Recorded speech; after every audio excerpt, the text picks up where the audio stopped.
নমস্কার বন্ধুরা, আমার গ্রামীণ খুঁটিনাটি চ্যানেলে তোমাদের সবাইকে স্বাগত। আজকে আমি বাড়িতে চলে এসেছি একটু তোমাদেরকে ঘুরে ঘুরে দেখাবো বলে। দেখো কি সুন্দর কুমড়ো ধরেছে, দেখতে পাচ্ছ কুমড়ো ফুল ফুটেছে। আমি এই ফুলগুলো তুলে নেব এবং এই ফুলগুলো দিয়ে একটা সহজ রেসিপি তোমাদের সঙ্গে শেয়ার করব, কুমড়ো ফুলের পকোড়া।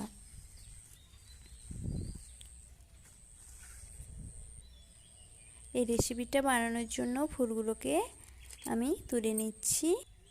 শশা গাছও কি সুন্দর হয়েছে, কুমড়ো গাছের সঙ্গে জড়িয়ে গেছে একদম।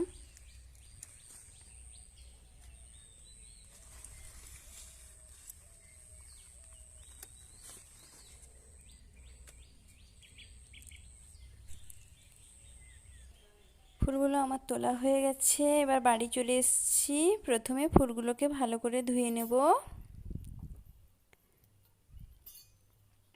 ফুলগুলো পরিষ্কার করে নিচ্ছি, এবার ভালো করে জলে ধুয়ে নিয়ে এবার বেসন, কাঁচা পেঁয়াজ, লঙ্কা, হলুদ আর লবণ দিয়ে ভালো করে মাখিয়ে নিচ্ছি।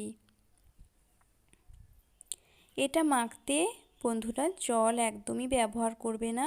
কুমড়ো ফুলটা যে ধুয়েছিলাম ওতেই জল আছে, তাই একদম জল ব্যবহার করছি না, যাতে বাটারটা নরম না হয়ে যায়।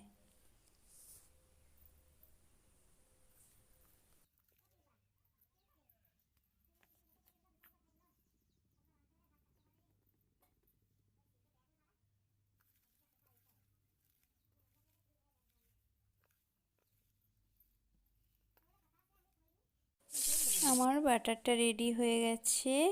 এবার কড়াইতে তেল গরম করতে বসিয়ে দিয়েছে মা আজকে অল্প তেলেই এই কুমড়ো ফুলের পকোড়াটা বানিয়ে দেখাচ্ছে।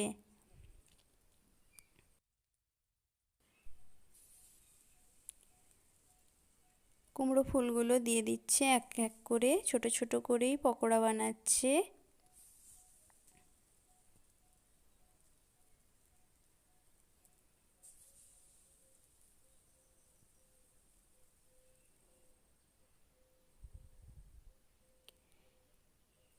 এবার একটু উল্টে নিচ্ছি।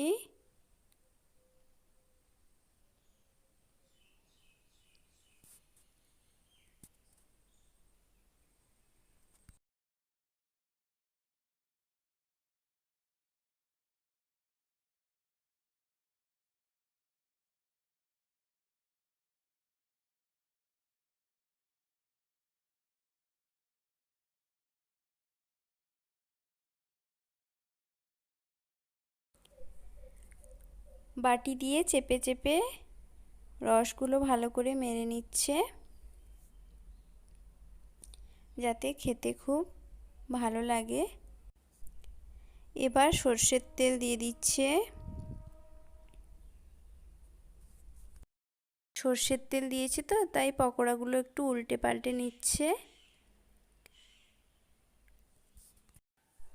আমাদের কুমড়ো ফুলের পকোড়া রেডি।